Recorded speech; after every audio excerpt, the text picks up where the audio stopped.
بسم الله الرحمن الرحيم إذا زلزلت الأرض زلزالها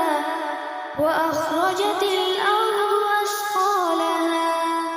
وقال الإنسان ما لها يومئذ تحدث أخبارها بأن ربك أوحى لها يومئذ يصدر الناس أشتاتا ليروا أعمالهم فمن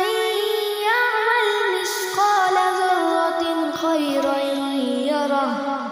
ومن يعمل